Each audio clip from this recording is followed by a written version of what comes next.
Hello दोस्तों, नमस्कार। स्वागत है एक बार फिर से आप सभी का अपने प्रिय चैनल पर। दोस्तों आपको बता दें जो अभी की सबसे बड़ी खबर आ रही है, जहां भारत से दोस्ती करना चाहती है क्या पाकिस्तानी सेना कलम के सिपाहियों के जरिए भेज रही गुप्त संदेश। अभी की सबसे बड़ी और एक्सक्लूसिव जानकारी बताएंगे आपको, साथ ही साथ बताएंगे जहां फ्रांस में भारत की धमक को देख मोदी मैक्रोन की दोस्ती पर पाकिस्तानी एक्सपर्ट का सबसे बड़ा बयान। कहा ऐसा सम्मान हमें कभी नहीं मिला और ना ही कभी मिलेगा। जी हां दोस्तों, बताएंगे पूरी बात आपको, साथ ही साथ बताएंगे जहां चंद्रयान 3 के लॉन्चिंग पर जापान, ब्रिटेन समेत पूरी दुनिया ने माना लोहा, चाइना ने भी कर दी है टिप्पणी। जी हां दोस्तों, साथ ही आपको बताएंगे जहां सीमा हैदर पर पाकिस्तान सरकार ने तोड़ी चुप्पी, भारत सरकार से कर दी ऐसी डिमांड, क्या हो पाएगी पूरी बताएंगे दोस्तों क्या डिमांड किया है पाकिस्तान की सरकार ने। और साथ ही साथ दोस्तों सारी जानकारी आपको बताने वाले हैं, बने वीडियो अंत तक। और अभी खबरों में आगे बढ़ने से पहले हमेशा की तरह अपने भारत देश का, भारतीय सेनाओं का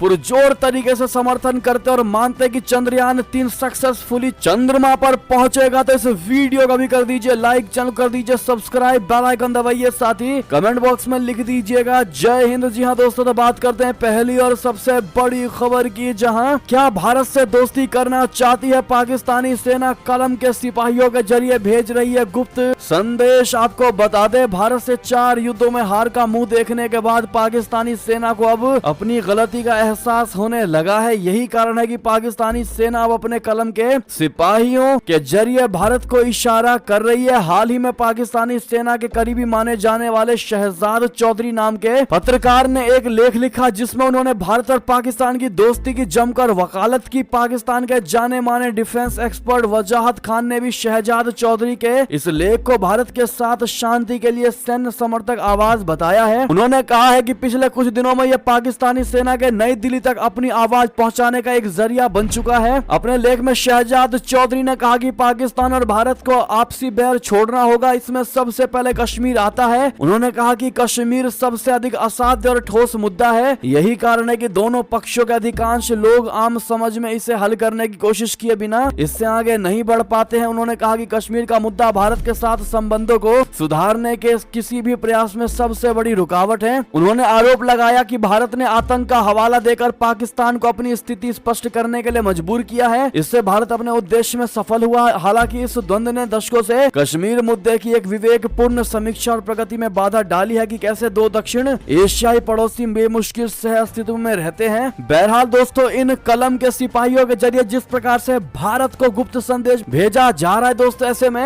अगर आप भी मानते हैं कि पाकिस्तान पूरी कोशिश कर ले, भारत इतनी आसानी से नहीं पिघलने वाला और भारत को जो नुकसान पहुंचाया गया है पाकिस्तान की तरफ से वो किसी भी कीमत पर भारत नहीं भूलने वाला, ना भारत की जनता भूलने वाली। तो दोस्तों कमेंट में पाकिस्तान को आप लोग जवाब जरूर दे दीजिएगा। चलते हैं अगली खबर की तरफ, जहां पेरिस में बोले प्रधानमंत्री मोदी जी, कहा मेक इन इंडिया में फ्रांस अहम साझेदार, मिलकर बनाएंगे हथियार। जी हां, पीएम मोदी जी इस वक्त फ्रांस के दौरे पर हैं। यहां उन्होंने राष्ट्रपति मैक्रोन से मुलाकात की और दोनों देशों के शीर्ष नेताओं की इस मुलाकात को भविष्य की कई योजनाओं के लिए काफी अहम माना जा रहा है। शुक्रवार शाम राष्ट्रपति मैक्रोन और प्रधानमंत्री मोदी जी ने एक प्रेस कॉन्फ्रेंस करके साझा बयान दिया। इस दौरान उन्होंने फ्रांस के साथ अपने संबंधों को और मजबूत होने की बात कही। साथ ही ये भी कहा कि हम अपने सहयोग को रचनात्मक आकार देने के लिए इंडो पैसिफिक सहयोग रोड मैप पर काम कर रहे हैं। मोदी जी ने कहा कि अंतरिक्ष के क्षेत्र में भारत और फ्रांस के बीच पुराना और गहरा सहयोग रहा है। हमारी अंतरिक्ष एजेंसियां के बीच नए समझौते हुए हैं। हम अंतरिक्ष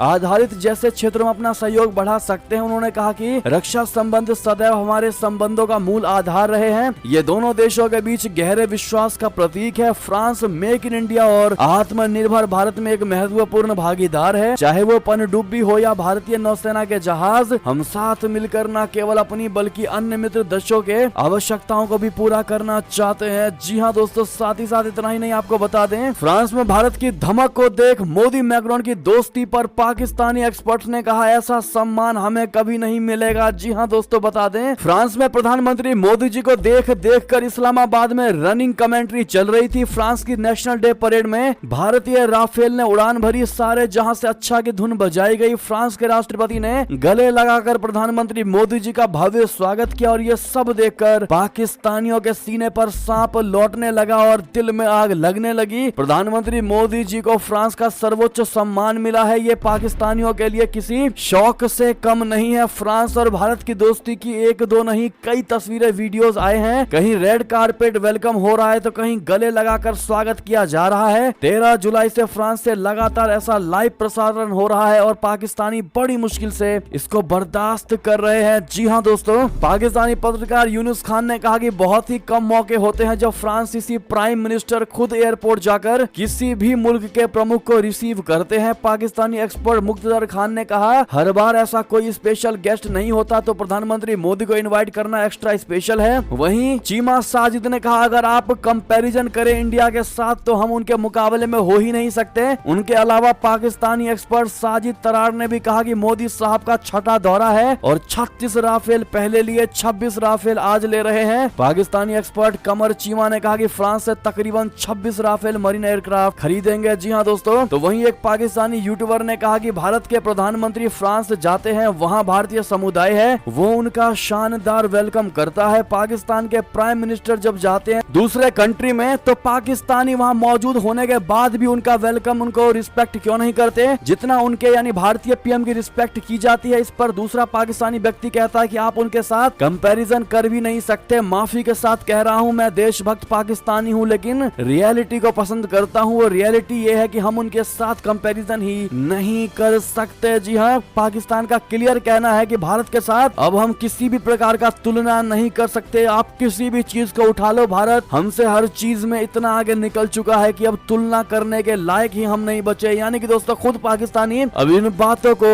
महसूस कर रहे और रियलिटी में जीने की बात करते दिखाई दे रहे हैं। जी हाँ दोस्तों, बहरहाल समय रहते पाकिस्तानियों को अकल आता दिखाई दे रहा है और ये बात सही भी है दोस्तों। कहते हैं कि जब चोट लगती है तभी अकल आता है और वही हाल आज पाकिस्तानियों का होता नजर आ रहा है। अब ख्वाबों के मंजर में से निकल करके रियलिटी में जीने की कोशिश करने लगे हैं पाकिस्तानी। बहरहाल दोस्तों, इस पर अब आपकी जो भी राय हो बताइएगा जरूर, लेकिन पाकिस्तानी अब जो ये असलियत बकने की कोशिश कर रहे हैं दोस्तों, इस पर आपकी क्या राय होगी जरूर लिखकर बताइएगा। और आज जितना ज्यादा हो सके इस वीडियो को शेयर कर दीजिएगा व्हाट्सएप, फेसबुक, ट्विटर पर, ताकि हर कोई अपनी राय रख सके और पाकिस्तानियों की रियलिटी को समझ सके। चलते अगली खबर की तरफ, जहां जापान, ब्रिटेन समेत पूरी दुनिया ने माना भारत का लोहा। चंद्रयान 3 की लॉन्चिंग पर ग्लोबल टाइम्स ने कह दी ये टिप्पणी। बता दें, भारत का चंद्रयान 3 शुक्रवार को श्रीहरिकोटा स्थित सतीश धवन स्पेस सेंटर से सफलतापूर्वक लॉन्च हो गया। करीब 42 दिनों की यात्रा के बाद चंद्रयान 3 23 से 24 अगस्त को चंद्रमा के दक्षिणी ध्रुव पर लैंड करेगा। चंद्रयान 3 की सफलतापूर्वक लॉन्चिंग पर कई देशों से भारत को बधाई संदेश मिल रहे हैं। जापान, ब्रिटेन की अंतरिक्ष एजेंसियों ने भारत को इस सफलता के लिए बधाई दी है। चीन के सरकारी अखबार ग्लोबल टाइम्स ने भी भारत के लिए बधाई संदेश जारी किया है। जापान की अंतरिक्ष एजेंसी ने अपने आधिकारिक ट्विटर हैंडल से किए गए ट्वीट में लिखा है कि भारत को चंद्रयान 3 के सफलतापूर्वक लॉन्च पर बधाई। तो वहीं ब्रिटेन की अंतरिक्ष एजेंसी यूके स्पेस एजेंसी ने भारत को बधाई देते हुए ट्विटर पर लिखा कि मंजिल चांद चंद्रयान के सफलतापूर्वक लॉन्च के लिए इसरो को बधाई। अब बात करते हैं चीनी अखबार को लेकर दोस्तों, आप अंदाजा लगा सकते हैं कि उन्होंने क्या कहा होगा। बता दें, भारत की सफलताओं पर हमेशा तंज कसने वाले चीनी अखबार ग्लोबल टाइम्स ने अपने एक ट्वीट में चंद्रयान 3 के सफलतापूर्वक लॉन्च के लिए भारत को बधाई दी है। अखबार ने लिखा है कि बधाई हो, भारत ने शुक्रवार को अपने चंद्र मिशन चंद्रयान 3 को ऑर्बिट में सफलतापूर्वक लॉन्च कर दिया है। उम्मीद है कि अंतरिक्ष यान अगस्त में चंद्रमा पर सॉफ्ट लैंडिंग कर लेगा। अगर भारत इस कोशिश में सफल हो जाता है तो वो चंद्रमा पर कंट्रोल्ड लैंडिंग करने वाला विश्व का चौथा देश बन जाएगा। जी हाँ दोस्तों, यानी कि ग्लोबल टाइम्स ने कहीं ना कहीं कांग्रेचुलेशन, बधाई जरूर दी है दोस्तों भारत को, लेकिन उसके इस बात में कहीं ना कहीं तंज जरूर लग रहा है दोस्तों। अगर आप भी मानते हैं कि चंद्रमा पर कंट्रोल लैंडिंग करने वाला विश्व का चौथा देश अपना भारत बन जाएगा, क्या बन गया है, तो दोस्तों कमेंट में लॉन्ग लिव मोदी जी जरूर कहिएगा। चलते हैं अगली खबर की तरफ,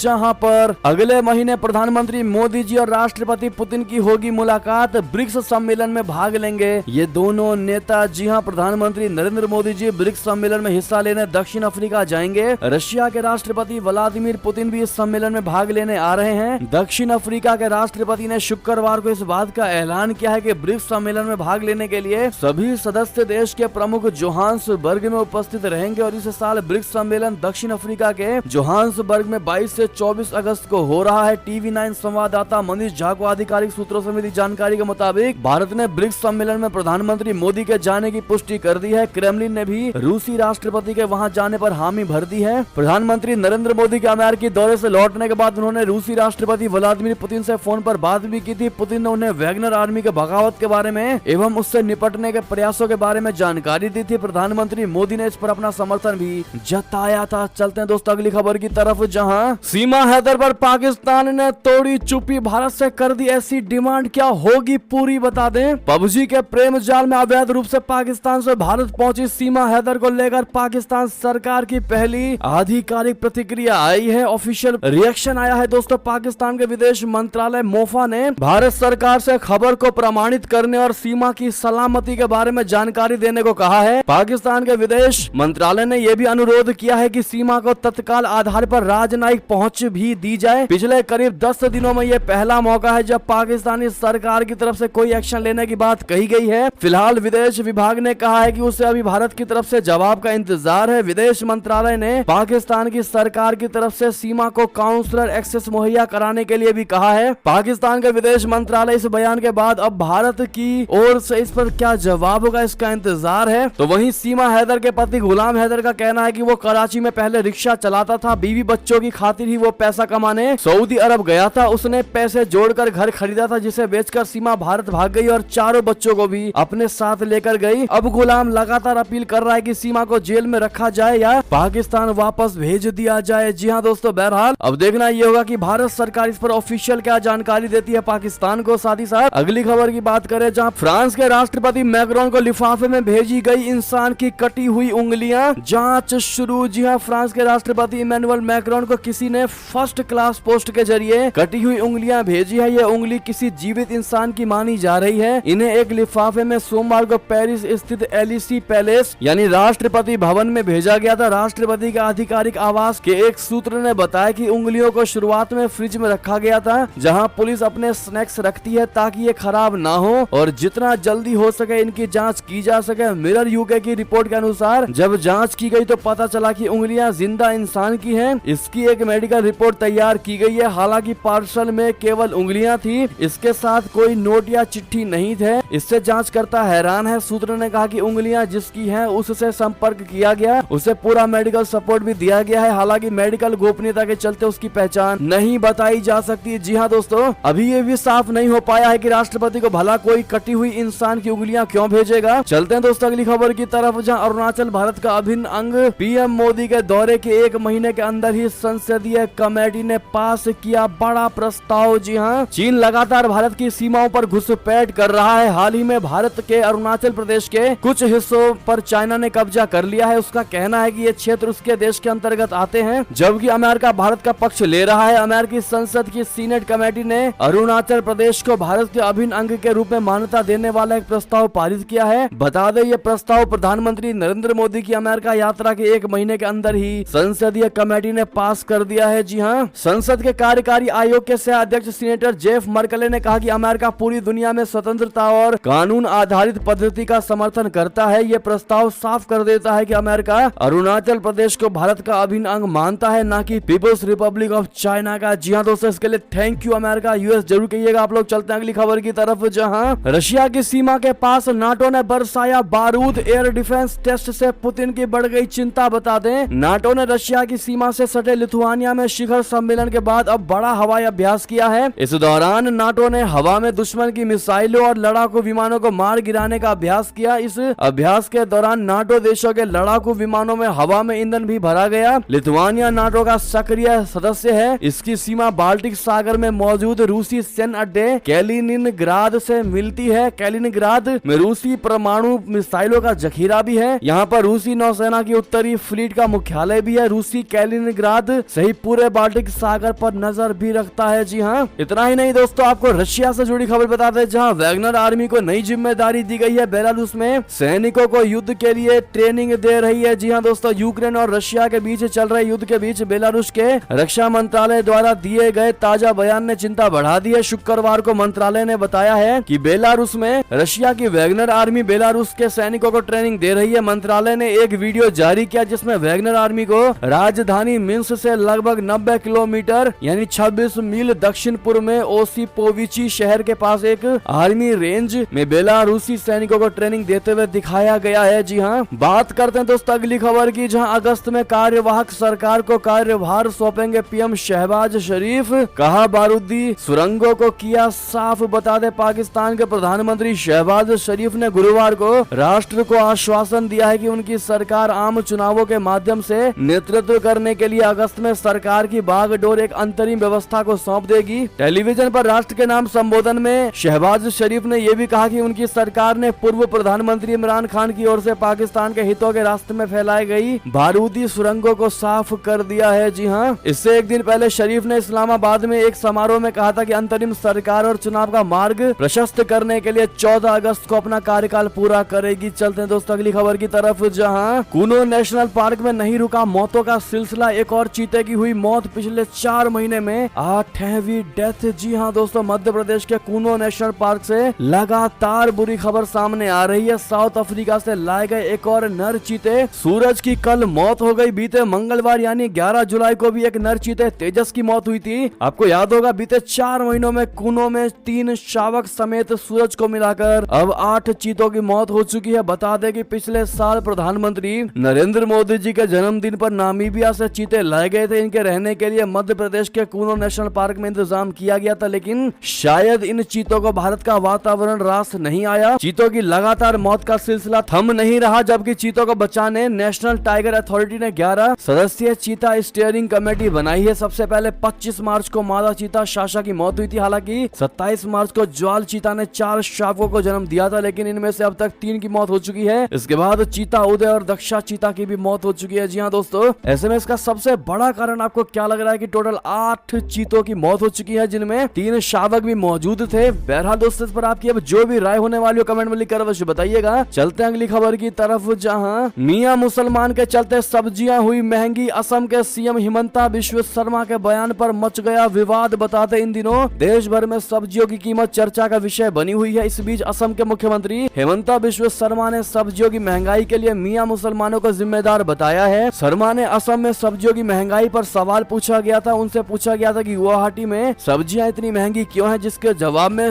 हिमंता बिश्व शर्मा ने कहा कि ये मियां व्यापारी हैं जो महंगे दामों पर सब्जियां बेच रहे हैं। असम में सब्जियों के दाम काफी ज्यादा बढ़ चुके हैं। इसको लेकर असम सरकार विपक्ष के निशाने पर आ गई है। कांग्रेस ने सरकार से सब्जियों की कीमत पर नियंत्रण के लिए जरूरी कदम उठाने की मांग की है। इस बीच पत्रकारों ने असम के मुख्यमंत्री से महंगी सब्जियों को लेकर सवाल पूछा था। इसके जवाब में हिमंता बिश्व शर्मा ने कहा कि इसके पीछे मियां व्यापारी हैं। दोस्तों, जिसके बाद असदुद्दीन ओवैसी का सबसे बड़ा बयान आया है। हिमंता बिश्व शर्मा के बयान के बाद बता दें, ओवैसी ने कहा कि कुछ भी देश में होता है तो हमको जिम्मेदार ठहराया जाता है। उन्होंने कहा कि देश में एक ऐसी मंडली है जिसके घर अगर भैंस दूध ना दे या मुर्गी अंडा ना दे तो उसका इल्जाम भी मियां जी पर ही लगा देंगे। शायद अपनी निजी नाकामियों का ठीकरा भी मियां भाई के सर ही फोड़ते होंगे। आजकल पीएम मोदी की विदेशी मुसलमानों से गहरी यारी चल रही है। उन्हीं से कुछ टमाटर, पालक और आलू मांग कर काम चला लीजिए। ऐसे में दोस्तों, इस पर आपकी जो भी राय होने वाली हो कमेंट में लिखकर अवश्य बताइएगा। चलते हैं अगली खबर की तरफ, जहां भारत में भी सीमा हैदर की जान को है खतरा। पाकिस्तान भेजने पर अभी कोई फैसला नहीं। बता दें, लखनऊ में बैठे यूपी के एक आला पुलिस अफसर के मुताबिक सीमा जिस तरह से धर्म परिवर्तन करके मुस्लिम से हिंदू बनने की बातें कह रही है, उसे देखते हुए इस बात से इनकार नहीं किया जा सकता है कि कोई सिरफिरा भीड़ या मीडिया का चोला पहनकर सीमा पर जानलेवा हमला कर सकता है। कुछ वक्त पहले ही प्रयागराज में मीडिया के भेष में ही 3 लोगों ने अतीक और उसके भाई अशरफ को पुलिस कस्टडी में ही गोली मार दी थी। यूपी पुलिस के लिए यह घटना अभी भी ताजा है। आज तक से बातचीत के दौरान यूपी पुलिस के इस आला अफसर ने कहा कि हालांकि सीमा या सचिन की तरफ से सुरक्षा की मांग को लेकर यूपी पुलिस से कोई अपील नहीं की गई है, लेकिन इसके बावजूद यूपी पुलिस सीमा और सचिन के घर पर लगातार नजरें गड़ाए हुए हैं। वर्दी और बिना वर्दी के पुलिस वाले रबुपुरा के इस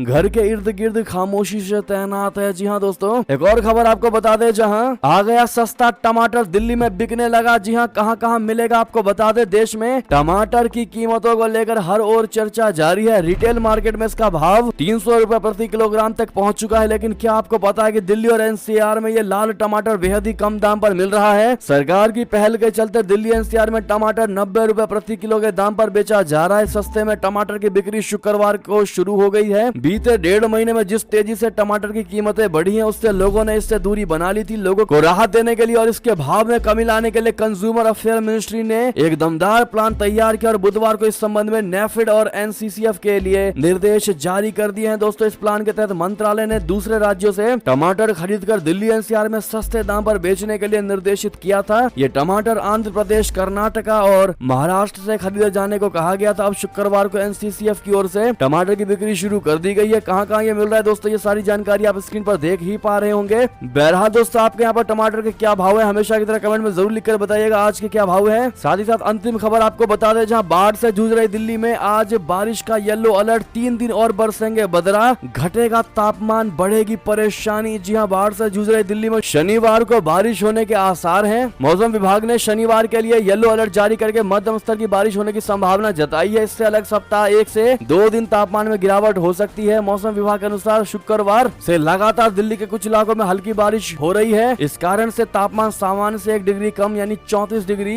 व न्यूनतम तापमान सामान्य से 1 डिग्री कम 26 डिग्री सेल्सियस दर्ज हुआ है। जी हाँ दोस्तों, बहरहाल ये थी अब तक की सारी बड़ी खबरें। आपको हमारी खबर कैसी लगी? आशा करता हूँ बहुत अच्छी लगी होगी। दोस्तों थोड़ी भी अच्छी लगी तो इस वीडियो को अपने भाई बंधुओं में, रिश्तेदारों में, दोस्तों में शेयर जरूर कर दीजिएगा और भी कर दीजिए इस वीडियो को लाइक, चैनल कर दीजिए सब्सक्राइब, बेल आइकन दबाइए, साथ ही कमेंट बॉक्स में लिख दीजिएगा जय हिंद जय भारत। और यहाँ तक